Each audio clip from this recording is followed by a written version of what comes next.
I've never seen one like that. I went in calm at halftime, and I hear all these coaches yelling at people, and it's kind of nice to hear somebody else yelling besides me. I give our guys credit because they were awful, and I think Carl Thomas just challenged their competitiveness, and I've never seen him raise his voice, really. He's probably the calmest guy we have, and he went nuts, lost his mind. And, give our guys credit, they went from bad to good. Chameleons. Keith, how different was just the emotion between the first half and the second half? I mean, we couldn't be any worse emotionally. I mean, we look like a bunch of Night of the Living Deads, zombies. You know, there's nothing you can really say until you get emotionally engaged. There's no basketball. There's really nothing X and O wise. It's just you have to come to play. I mean, but you know, that's a hard thing about basketball compared to like football. You play so many games that you have to win when you have a lemon. That's what it comes down to. Jerry, I know you're going to ask me something funny, right? You always do. I don't know if it's funny, but I noticed yesterday in practice you talking to Frankie off to the side before you came over. Talked to us, and then you put his arm around him and going into halftime. What kind of things were you telling him? Yesterday or today? Both. I don't know. I wasn't too happy with him after the first half. I thought he was... But big shot Frank strikes again. He's made a lot of big shots this year when you think about it. I mean, you know, when the game's on the line, he's not scared. If he would have got 10 more assists, he would have had double-double. That's not my line either. I stole it, but it was a good one. Never saw a shot he didn't like. He only shoots it when it's in his hands. Big Frank. You got to live with some of his bad shots sometimes, but I was ready to choke him to death at halftime. I didn't even start him in the second half. I was so mad at him. But he's made a lot of big shots for us. He's a good player. He's a high-level player. I mean, he committed to Louisville out of high school. Keith, what's it say about your team? It's the 7th time you've won while trailing a half. It says they don't come ready to play all the time. And we have trouble in the first half. But it shows that they're not going to quit. They're competitive. You know, we told them, look, try to knock 6 points off every 4-minute timeout. But the good thing is we knocked them off quick. And then they puckered up a little bit, right? And you could see it a little bit. And then we almost self-destructed on a couple of defensive lapses. But overall, we did enough to win, which, I mean, it's a crazy game. Down the stretch, when Four's making those shots to kind of pinball the lead back and forth, what did you make of the way that you guys were able to have resolve on the ends, trying to get the block from Mike Hughes, the big shots from Frank, just to seal this game and at the line for you guys? Well, I mean, we made some mistakes defensively, which allowed them. The first one, when we were coming back, Eric Williams went under a wide down screen, which he shouldn't have, and they shot a 3 on us. They got us in that I formation, and Mike came to the ball, and Marcus didn't stay out on the shooter, so we blundered that one up too, which they got us 3 times in the game on the same play. Now, in fairness to them, Tyrese Martin made the shot, which he's been shooting the ball well for them. Usually when they make 7 threes, they win. But we, you know, Mike made a couple big blocks at the end of the game, really. He really did, which probably won the game. And then Marcus made some big plays other than his bad pass at the end where you just got to hold it and take the foul. But we'll live and learn.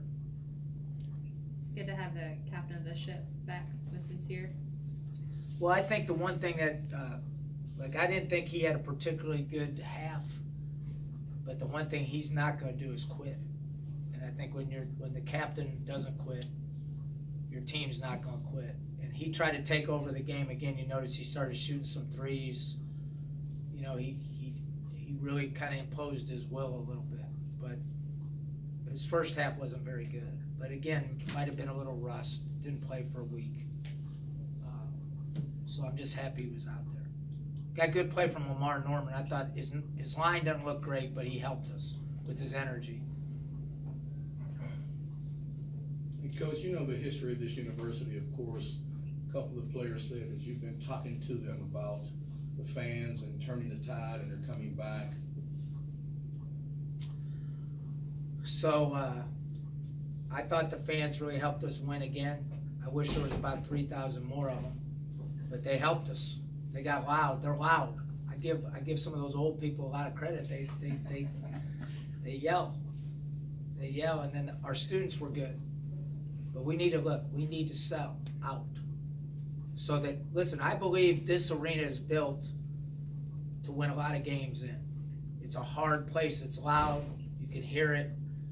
And look, I probably want Duquesne to win worse than anybody just because I know the history.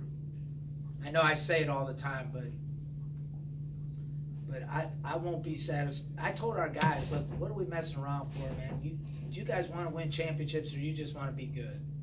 I told our guys before, yesterday, today, I said, I didn't come here just to be good. Like, let's quit messing around.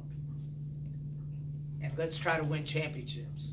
You know, I read something, I think John sent it to me, our strength coach, John Henderson, sent me this thing from Doc Rivers. That was you, right? And Doc Rivers said to his team, he said, look, we can win championships now. Right? And that kind of resonated to me that, look, there's no reason we can't win a championship. We just got to get better. We're just not good enough right now. But we should be better than that. And just quit making excuses because you're freshmen and sophomores that you can't win right now. Just play a little harder. Play a little bit better together. Right? Believe in yourselves and practice harder. And it'll be amazing what happens. And I think that's kind of what I get from people. I have a lot of resources that kind of get me thinking. So I utilize those resources. Do you think this team has it inside them to sustain what they've done in January? We're going to find out. We have a hard stretch coming up pretty soon, right? This was a hard stretch when you think the 4 games in a row, when you have St. Louis, VCU, Rhode Island, and Dayton, you're talking about some of the better pedigree in the league, right? Programs that have won for long periods of time, have been in NCAA tournaments, have been to Elite Eights, Final Fours, have won in the NCAA tournament. But we have another couple hard stretches coming up too, and like what I've told everybody, we're going to play the same against everybody we play. So we just have some issues figuring out how to be great yet, right? And so when we play the worst team or the best team, it's going to be pretty much the same, I think.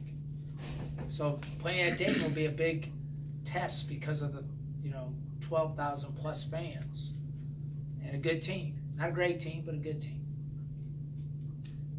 You said at the beginning you'd never seen anything like today. In all your years, you had to have come back from a bigger deficit than 19, right?